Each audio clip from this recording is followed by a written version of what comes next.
नमस्कार मैत्रिणींनो, अनुज क्रिएशनमध्ये सर्वांचं स्वागत आहे।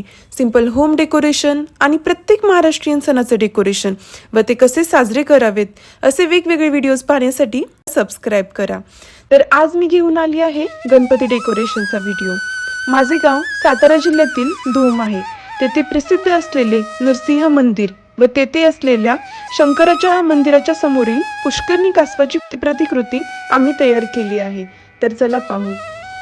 तर येथे आम्ही साध्या पुष्ट्याचा वापर करून एक गोल आकार तयार केला आहे व त्यामध्ये कार्डशीटचा वापर करून कमळाच्या पाकळ्या तयार केल्या आहेत। त्यामध्ये कासव, तर त्या कासवाला एक उंची देण्यासाठी खाली गोल आकाराचा एक डब्बा ठेवला आहे व त्यावर ते कासव ठेवले आहे। तर हे नंदीचे मंदिर तयार करताना थर्माकोलचे खांब बनवले आहेत। वेळ वाचवण्यासाठी तुम्ही हे खांब मार्केटमधूनही घेऊ शकता, ते मार्केटमध्ये सहजपणे अवेलेबल असतात। वरती शिखर हे देखील पुष्ट्यापासून बनवले आहे। हे मंदिर दगडातले असल्यामुळे त्याला ब्लॅक कलरचा कार्डशीटचा वापर केला आहे। तर अशा प्रकारे हे आपले सुंदर पुष्करणी कासवावरील नंदी मंदिर तयार आहे।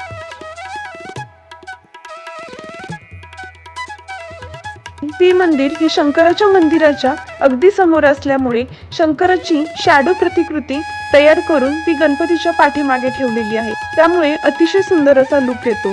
शंकराच्या पुढे नंदीचे सुंदर असे मंदिर आता येथे तयार आहे। प्रत्येक नरसिंह जयंतीला आमच्याकडे हे नरसिंह मंदिर खूप सुंदररित्या सजवले जाते। तर या मंदिरामध्ये वेगवेगळे लाइटिंग आणि खूप सुंदर अशा रांगोळ्या काढल्या जातात। तर या रांगोळ्या आपल्या प्रतिकृतीवरतीही दाखवण्यासाठी आम्ही व्हाईट कलरचा वापर करून त्याच्यावरती रांगोळीची डिझाईन काढली आहे। त्यामुळे ते अतिशय सुंदर असं दिसत आहे। तर आता हे मंदिर तयार आहे। तर अशा प्रकारे आपले सुंदर पुष्करणी कासवावरील नंदी मंदिर हे तयार आहे। तर हे मंदिर तुम्हाला कसे वाटले हे मला नक्की कमेंटमध्ये सांगा। हा व्हिडिओ जर तुम्हाला आवडला असेल तर लाईक करा आणि माझ्या चॅनलला सबस्क्राईब करा।